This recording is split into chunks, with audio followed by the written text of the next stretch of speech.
Assets এইটার উপর নির্ভর করে। যদিও লেখাপড়া শিখিয়েছে ছেলেকে, কিন্তু তখন চাকরি দেওয়াটা সেটাও সবার হাতের মুঠোর মধ্যে থাকে না, কম্পিটিশনের বাজার।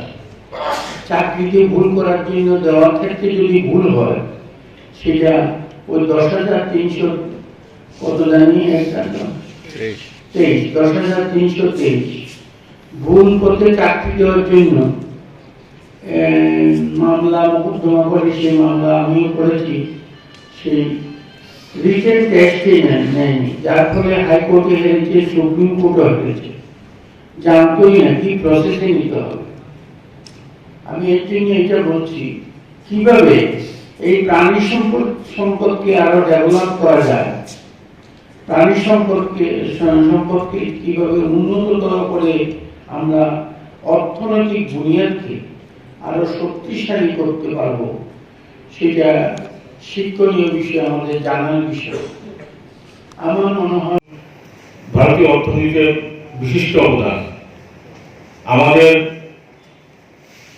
বিশেষত এখানে যে একটা রূপ দেখানো হয়েছে এফএমডি বা খুরুপিলা রূপ, এটা আমাদের ভারতবর্ষে দেখা যায় এবং এর জন্য ভারতবর্ষের অর্থনীতিতে প্রচন্ড ক্ষতি হয়। বিশেষ করে এই রোগের সৃষ্টি ফলে তার যে দৈনন্দিন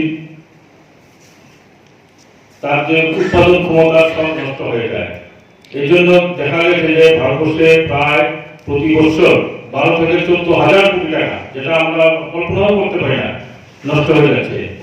সেই রূপটাকে নির্মূল করার উদ্দেশ্যে ভারতবর্ষ থেকে আমাদের মাননীয় প্রধানমন্ত্রী শ্রী নরেন্দ্র মোদীজি, উনি আমাদেরকে নিয়ে একটি স্কিমের সূচনা করেন। গত 2019 সালের সেপ্টেম্বর মাসে উনি এই কর্মসূচির আনুষ্ঠানিক উদ্বোধন করেন।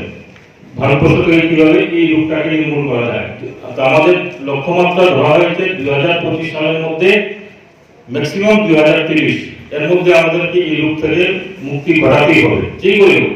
সেই জন্য আমরা গত 21শে জুলাই থেকে আমরা সারা রাজ্যে, মানে আমাদের ত্রিপুরা রাজ্যে গত 21শে জুলাই থেকে আমাদের এই টিকাকরণ কর্মসূচি শুরু হয়ে গেছে। এটা কিন্তু সেকেন্ড ফেজ। প্রথম ফেজটা আমরা করেছি। পশুর মধ্যে গরুর স্থানটা হচ্ছে সবচেয়ে উপরে, এবং এমন একটা প্রাণী পালন করি যেটা দুগ্ধবতী গাভী, যার থেকে সবচেয়ে বেশি আমরা অর্থনৈতিকভাবে উপার্জন করার মতো আমাদের রাস্তা রয়েছে।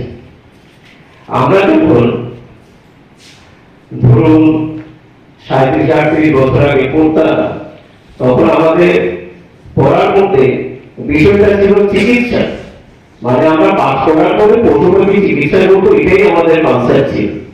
কিন্তু আমাদের ডিগ্রিটা যদিও হচ্ছে BPSC and H, veterinary science and animal husbandry, প্রাণী চিকিৎসা এবং প্রাণী পালন। কিন্তু সভ্যতার সাথে সাথে আধুনিকীকরণ, বিজ্ঞানের অগ্রগতি, এই সব কিছু সামনে রেখে আমাদের কাছে ইকোনমি হয়ে গেছে সবচেয়ে প্রধান মাধ্যম, যার কারণে আমরা চিকিৎসার চাইতেও অতি দ্রুত কিভাবে আমরা অর্থনৈতিকভাবে উন্নত হতে পারি, সেই কারণে এখন আমাদের সায়েন্সের মধ্যে সবচেয়ে বেশি জায়গা করে নিয়েছে এনিম্যাল হাজবেন্ডারি, এবং ডিগ্রি আমরা নিয়েছি ভেটেরিনারি সায়েন্স, মানে আমরা পুরো চিকিৎসার কাজে নিয়োজিত থাকবো। কিন্তু আমরা একই ব্যক্তি দুইটি উন্নয়নে পুরো কাজ করতে হচ্ছে, দুইটি উন্নয়ন করলে হবে না, আমাদের 3টে উন্নয়ন, ভেটেরিনারি সায়েন্স, এনিম্যাল হাজবেন্ডারি এবং ফার্মিং এন্ড এক্সটেনশন, 3টে উন্নয়ন আমরা প্রতিনিয়ত কাজ করে চলেছি। তার মাধ্যমে কৃষককে আমরা যাতে আরো ওদের মনে ভাবধারা আমরা জাগাতে পারি, যাতে ভালো ভালো কৃষক তৈরি হয়।